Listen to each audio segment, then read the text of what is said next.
I saw it as an opportunity to take a lot of the kids off the street.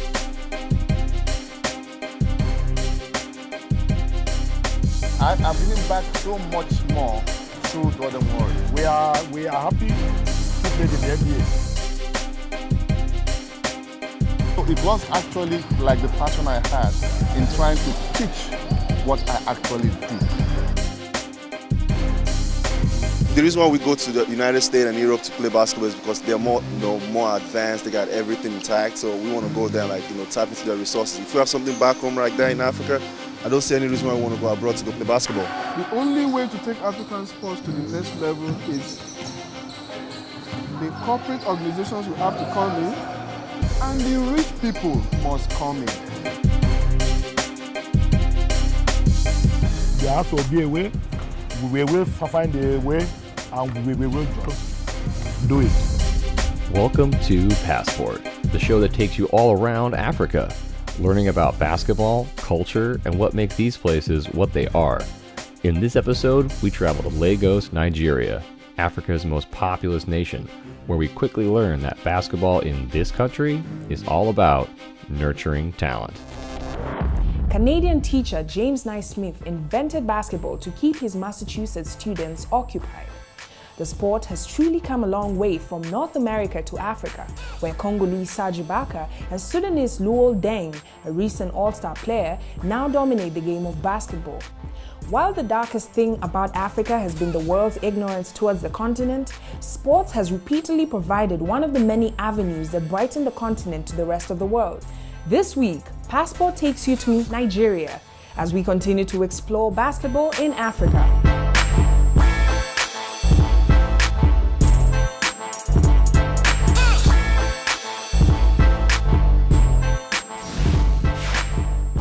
I'm in Lagos, Nigeria. Remember, the show that you're watching is Passport. Anything you need to know about basketball in Africa, this is your ticket. Right now, I'm going to check out an academy called Warriors Academy. They are doing a fantastic job in nurturing the talent in basketball. And how do I get there? I need to get an Okada. Omo, how much to look Badagry? 100 naira. Let's go.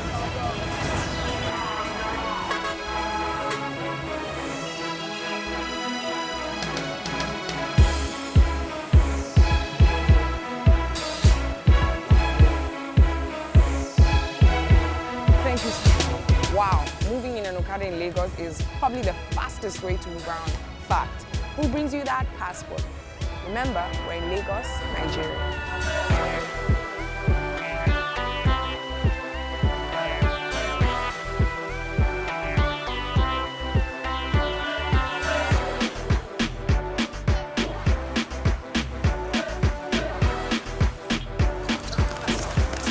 One of the most important people that we need to meet in this sport is the guy that nurtures the talent and grows it and just has natural passion for it. Colonel Sam, welcome to the show.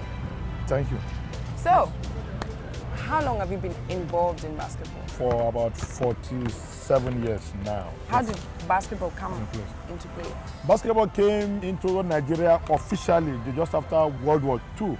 It was introduced by the members of the Nigerian army who went to fight in the Second World War. It was also facilitated by the Christian missionaries of the YMCA. I think one of the watersheds in my playing career is the fact that I played with the likes of Hakeem Olajuwon. So at the youth level, as a matter of fact, I was around when he was discovered.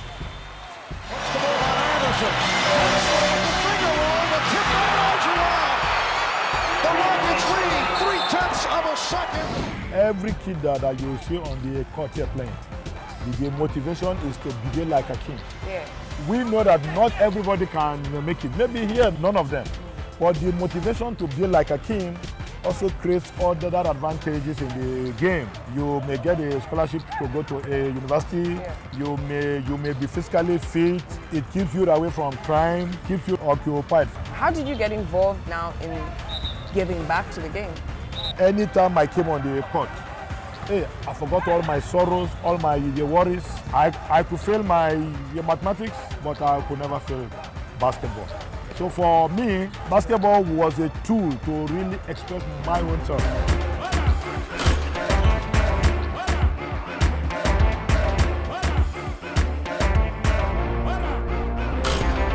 For me, I saw it as an opportunity to take a lot of the kids off the street. Yeah. Following the same path I followed.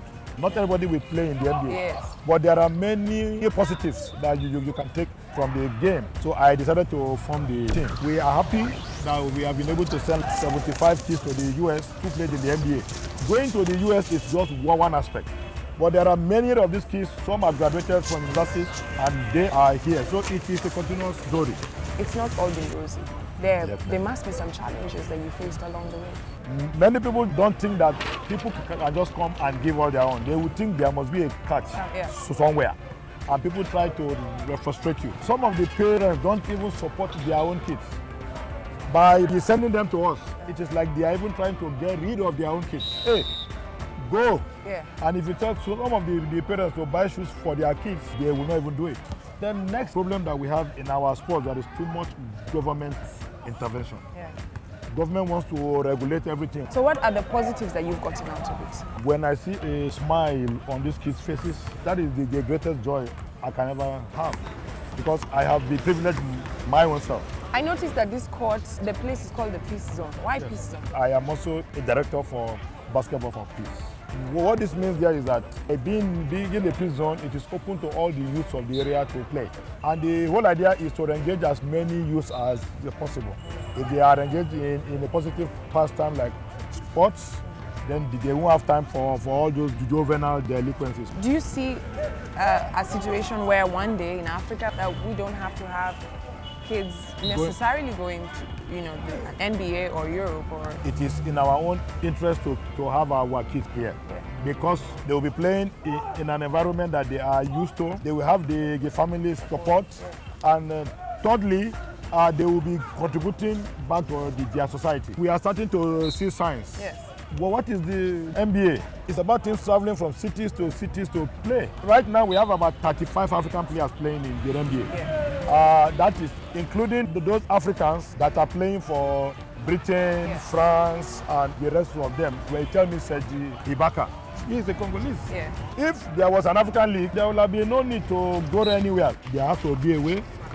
We will find a way, and we will just do it. 1, 2, 3, Warriors!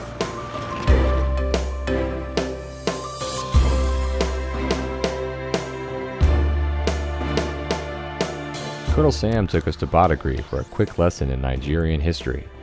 In this little town, slavery history is evidence of the strength, resilience, and courage inherited by our basketball players.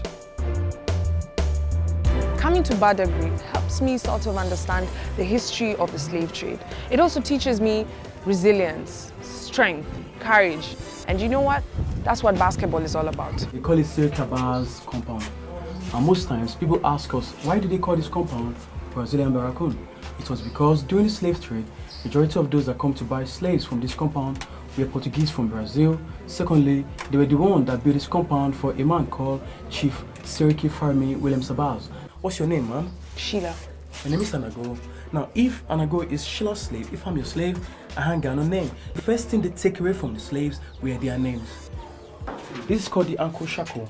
Ma'am, can we experiment together? Yeah. So, ma'am, on the plantation, I'm working on the plantation. You are also working on the plantation. You see, it was to prevent the slaves from running away because the plantations are usually very, very large. But don't forget, they don't lock male and female slaves together. Okay. So, do you like it around your ankle? I'm very upset with you right now. Okay, sorry ma'am. This is a spiritual journey. Out of 24 hours, slaves work for 18 hours. So they have to carry this around their ankle for 18 hours. You can't even move. Now, where we're coming from, they kept male slaves there. They kept female slaves here. 40 remain here, another 40 in there. Children and the 40 women will be locked in here? Children were kept with the women because naturally, women take care of children. When slaves are taken to go and work on the plantation, there's an instrument called the mouth lock. They lock the mouth of slaves. Now, why do they lock the mouth of slaves? One, to prevent them from eating any of the farm products. They don't want them to eat the sugar cane, they don't want them to eat the banana or taste any of the farm product. Secondly, to prevent them from communicating. Because like I said, out of 24 hours, they work for 18 hours. They believe if they allow slaves to communicate, they waste time. But they want them to just concentrate on their work on the plantation. So to prevent them from communicating so that they can concentrate on their work on the plantation was another reason why they locked them up. I just don't see how in any year or education or what that you can, it's right or wrong to, right, you can justify selling another human being. Coming to Badagry, learning about the history of the slave trade is moving. I think everybody should make a point of coming to see these places and understanding your past so we don't repeat it in the future. It also helps me kind of see the relation between the Africans and the Africans in the diaspora. This is where it all began. Remember, the show you're watching is Passport. We always keep it fresh. We take you all across the continent, learning about basketball. Don't go nowhere. Hakeem actually was a handball player before they now had to move him to play basketball.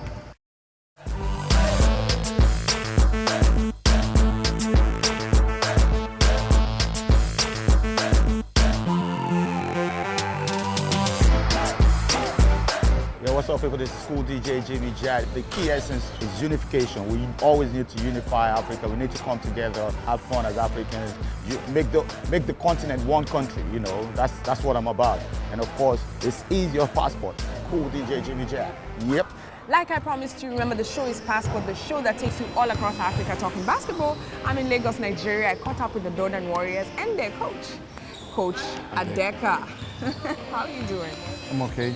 I'm happy to be here. I'm happy to be here. I'm happy you guys actually managed to let us come and watch you train. For those of you at home who don't know, Hakeem Olajuwon, am I saying it right? Olajuwon, yes. Hakeem Olajuwon was a first NBA basketball player from Africa. That was one of our icons. And he hailed from Nigeria. Yeah. You call him an icon. Yes, we do. Do you have players who walk up to you and tell you, you know what, when I grow up, I'm entering this sport because I want to be like Hakeem, or Hakeem inspired me to be in this sport? Yes, several. Even when I was a player. I mean, Hakeem went to Angola in '89, the junior championship in '89, and that was when everybody knew that, hey, Hakeem was going to be a very big player.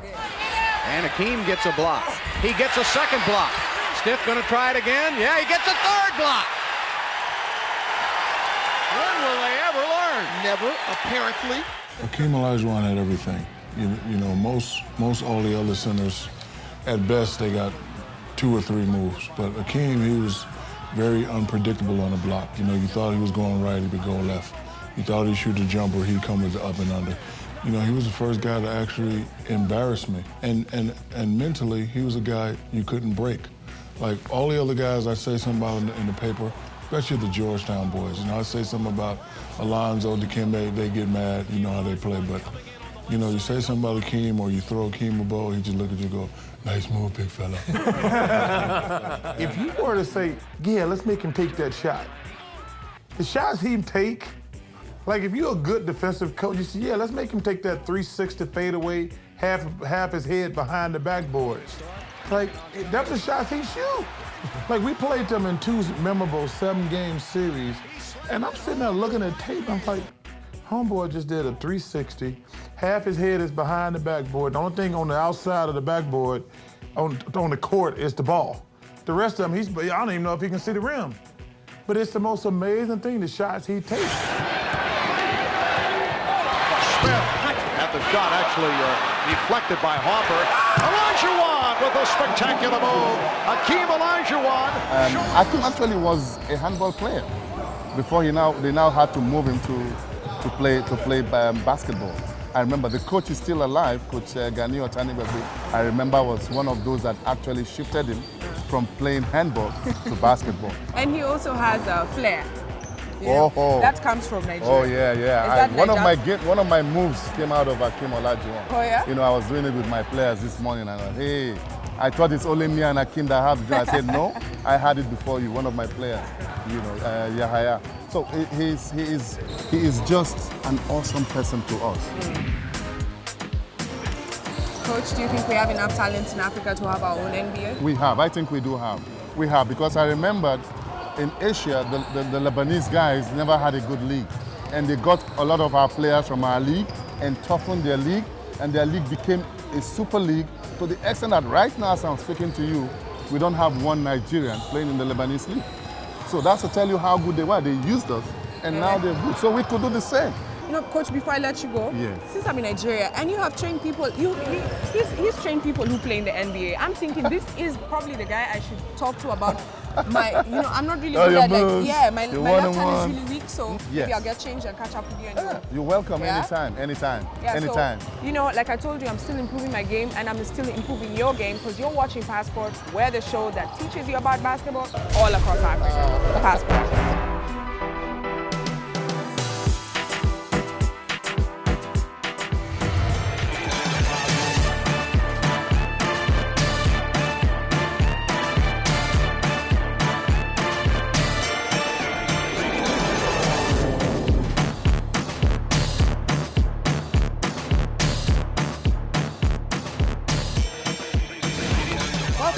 Remember, the show you're watching is Passport. Anything you need to know about basketball in Africa, this is where you get it. I'm still in Lagos, Nigeria, and I'm at the National Stadium, and we're talking about the technicalities of basketball. Now, I managed to catch up with someone who played in the national team for 10 years, and he also played in teams in the National League here in Nigeria. Mr. Babs Ogunade. What are the challenges we have as a continent and as a country, for example, in building our sport? I think the malaise that afflicts basketball afflicts other sports because everybody is more involved in football.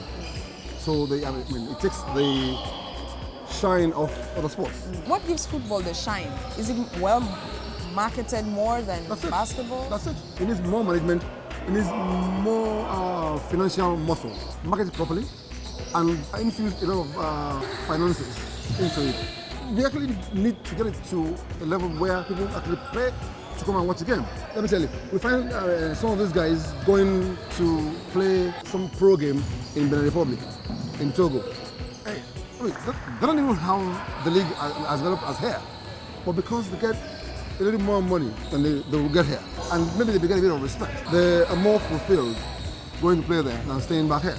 Do you think our coaches are well equipped to train our youth to develop talent? I mean, a coach should be able to impact knowledge. The thing is, you can only give what you have. They also need to be coached as the coaches. Are those clinics available? Now we're actually having more of them who were schooled in America and are coming back here. But see, I still need to see the impact on the players. Not just dunking the ball, no. Life coaching, knowing how to be responsible, how to take care of your teammates. These are things that I am worried about, and those things are still lacking here. What I'm hearing is basketball is not so much the game, but like the life skills that you learn. It's a complete thing. Some things that you don't know probably is the economics and the science and technology behind basketball. Like anything else, it's a business. I'm here with Nelson, who's a sports consultant for the Dodan Warriors. How important is your work to the team? Because we know if you don't have a center in a team, there's no team. But can you have a team without a sports consultant? Professionally? Professional is wrong, but a lot of teams do it now in Africa. Why? Because many of them don't see the need to have one. There's also this problem of know-it-all syndrome, which is not only in sports in Africa, even in other professions, in the film industry, in the music industry, where people want to be the manager, the creator, the creative, the producer, and what have you. And at the end of the day, what you get is substandard service because they've not allowed consortium of experts to come together and just handle the little details of each of the components of this product. In what respects? But one of the biggest problems in Africa today is that the corporate organizations are not doing enough. Yes, we want to commend them for all they have done, but we expect them to do more.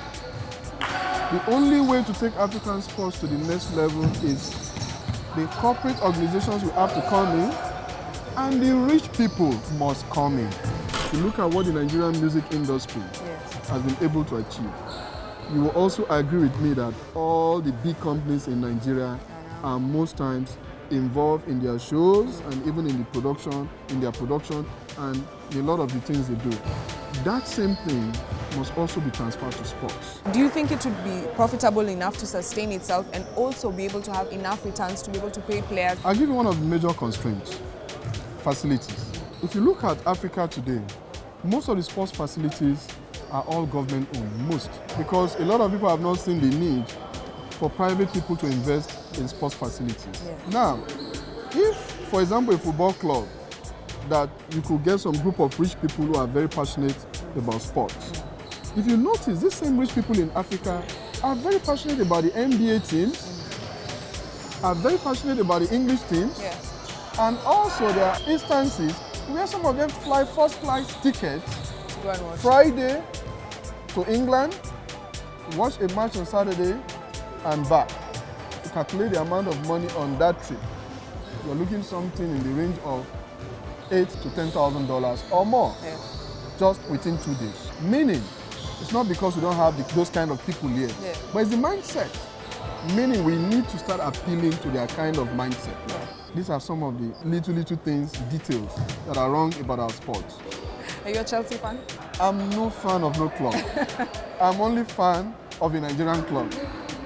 Thank you so much, Nelson. And whatever you have said is very valuable, and I hope the viewers at home got a chance to listen to what he had to say, because it is about time. Having a tournament in Africa, like everybody has said, it is possible. But as Nelson has broken it down, we need to invest and we need to have a consortium of professionals. Remember, you're keeping it passport. I've just run into someone who technically is from East Africa because he shares names with people in East Africa. Godwin Okonji. Ugandans, you know this name.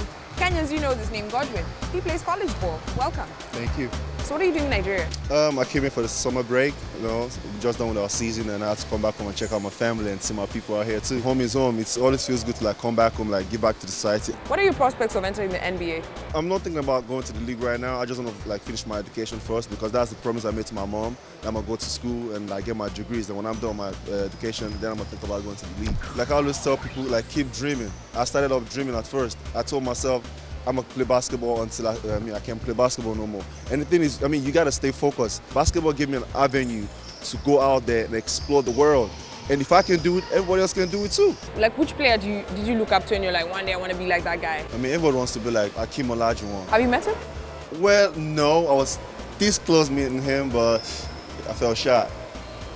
Shy? No, he was far away. I couldn't he's a big star in America. You can't get up and close. This is my up and coming superstar. Let me say something. Hey, you had a name before we used to call you Source of Income. Please tell these guys, how come you got that name, Source of Income?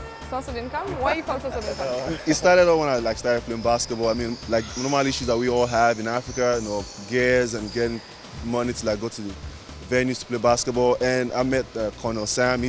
To me, I think he's my second father. He did so much for me. And most of when I go meet him, he'd be like, "Come and play basketball." I'd be like, "I don't have a source of income." So since then, that name just sticked in. Anytime he calls me, he doesn't call me by my name. He calls me source of income, and that's what everybody know me as, source of income. Wow, I've had such a fantastic morning talking to different players from college basketball to the ones who are playing in the league here. You can see the girls behind me still practicing and some people still on the bench waiting to use the court. That's what I'm talking about. Passion and love for basketball in Africa. Remember, the show is Passport. With all this talent we have seen, there is no doubt that Africa has the potential of having a Pan-African basketball tournament. It only gets better. Keep it locked on Passport in the next episode as we continue our discovery of basketball in Africa.